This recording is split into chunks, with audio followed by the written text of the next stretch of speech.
Bonjour à tous, c'est Dodo Gaming. Aujourd'hui, petite partie sur Black Ops 1, sur Hanoï en match à mort par équipe. Donc, pourquoi Black Ops 1? Alors, déjà, premièrement, j'avais dit que ma chaîne serait sur tous les Call of Duty et surtout sur Black Ops 1 et 2. Donc, chose promise, chose due. Voici une petite vidéo sur Black Ops 1. Donc, j'y suis retourné avec un pote et on a fait quelques parties. Donc, en gros, que des bonnes parties, ça allait très bien. Le niveau est vraiment plus bas qu'avant. Donc, c'était assez facile de faire un bon score. Et j'ai trouvé cette partie assez marrante. Dans le sens où en fait j'ai fait un peu, comment dire, un petit carnage avec un kill streak, et c'était assez marrant.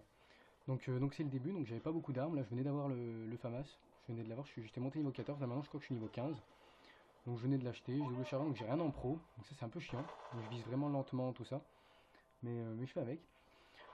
Vous voyez que je vais plutôt bien m'en sortir, j'ai toujours le même niveau, enfin j'ai perdu un peu mon niveau, mais j'ai toujours un bon niveau sur Black Ops 1. En 2013, on m'avait nommé comme un des meilleurs joueurs qui restait sur Black Ops 1 parce que c'est le premier Call of Duty sur lequel j'ai commencé.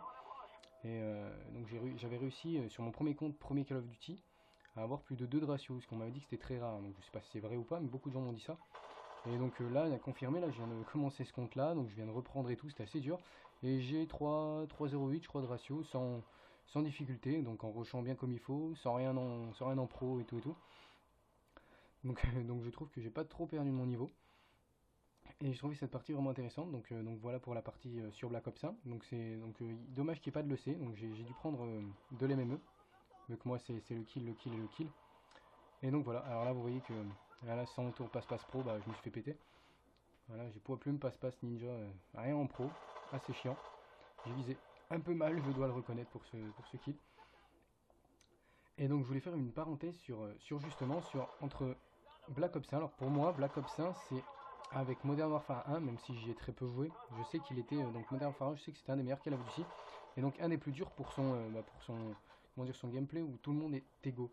Et je trouve que Black Ops 1 avec Modern Warfare 1 est un des Call of Duty les plus difficiles. Alors je sais pas si vous êtes du même avis, moi par exemple qui est Black Ops 1, Black Ops 2 Ghost qui joue MW3, je trouve que Black Ops 2 et Ghost sont beaucoup plus casual. Genre, je vais prendre quelques exemples. Par exemple, dans Black Ops 1, si on a tour passe-passe, on vise vite en marchant. Si on a visé solide, on vise vite en courant. D'accord?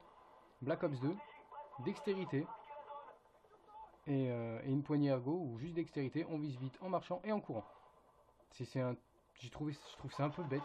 Alors voilà pour revenir au gameplay, voilà, j'ai la machine de mort et je vais faire un véritable carnage avec. Les pauvres, ils vont rien comprendre.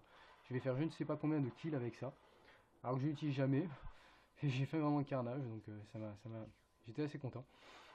Et donc oui, pour en revenir à la discussion, euh, par exemple, pour moi, Black Ops 2, à cause de ça, il est très casual, très noobesque, quoi. C'est facile pour tout le monde de faire des kills, tandis que dans Black Ops 1, si on met tour de passe-passe et qu'on court en face d'un ennemi qui marche, qui a aussi tour de passe-passe, le mec qui marche va avoir un avantage certain de rapidité de visée. Et du coup, s'il fait un minimum tirer, il va nous avoir. Dans Black Ops 2, qu'on marche ou qu'on court, bah, on tue aussi, on vise aussi vite quasiment. C'est vraiment à quelques centièmes de seconde de différence, donc ça se voit quasiment pas. J'ai trouvé ça vraiment dommage. Aussi quand on voit par exemple dans Black Ops 2 le C4, l'efficacité du C4, tandis que dans Black Ops 1 pour utiliser un C4 bien le placer, il fallait vraiment être pas mal fort. Là avec Black Ops 2 on met main leste, en AVS1, le mec il a même pas le temps de tirer que tu l'as déjà tué. Ah, là je fais une formidable triple, magnifique. Donc voilà, après on peut parler aussi par exemple des armes. Moi, quand je reviens sur Black Ops 1, je dis voilà là, les armes elles ont du recul. Non, non, elles ont très peu de recul. C'est juste que dans Black Ops 2 MW3 Ghost, elles en ont zéro.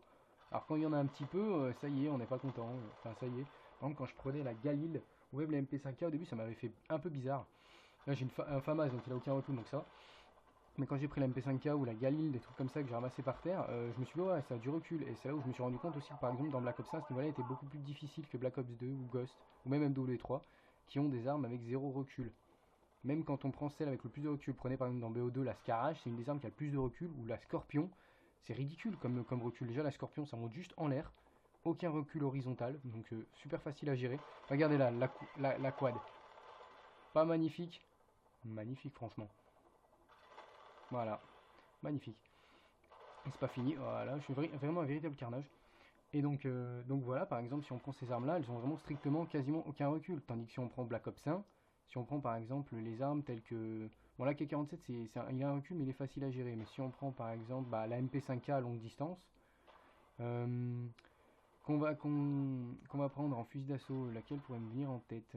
Bah la Galil en a plutôt pas mal, ça va. Le commando s'il a un recul horizontal assez chiant, petit mais assez chiant.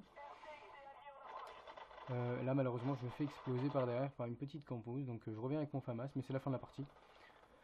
Donc voilà, tout ça pour dire, je sais plus, il n'y a plus d'autres armes qui me viennent en tête pour le recul. Par exemple aussi, si on prend les armes à rafale, la M16 est super dure à gérer dans Black Ops 1. Et moi j'adore les armes à rafale, ce sont mes types d'armes préférées. Là en ce moment sur Black Ops 2, je me régale avec la M8, super facile à gérer. Tandis que bah, la M16 c'est autre chose. Donc c'était une petite parenthèse, je sais pas si vous êtes d'accord ou pas pour me dire que Black Ops 1 est plus dur que Black Ops 2, Ghost, tout ça. Donc je termine sur un 27-3, j'ai fait un petit 9 de ratio, c'est la dernière partie que j'ai faite, j'étais donc avec un ami, Steven, toujours avec lui, et PGM Kill qu'on venait de rencontrer, et PGM Killer du 10 qu'on venait de rencontrer. Il a fait un 15-0, il était tout content. Donc voilà, j'espère que la vidéo vous aura plu. Dites-moi dans les commentaires si vous êtes d'accord par rapport au gameplay, s'il devient de plus en plus facile selon le Call of Duty. Aussi, petit truc que j'ai remarqué, c'est que l'aide à la visée est de plus en plus abusée. Black Ops 1 était déjà élevé, Black Ops 2 elle est encore plus. Ghost, c'est même pas la peine d'en parler. Ghost, ils ont voulu la rabaisser, mais au final, non, on la ressent quand même.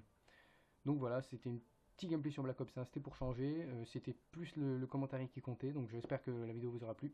À la prochaine.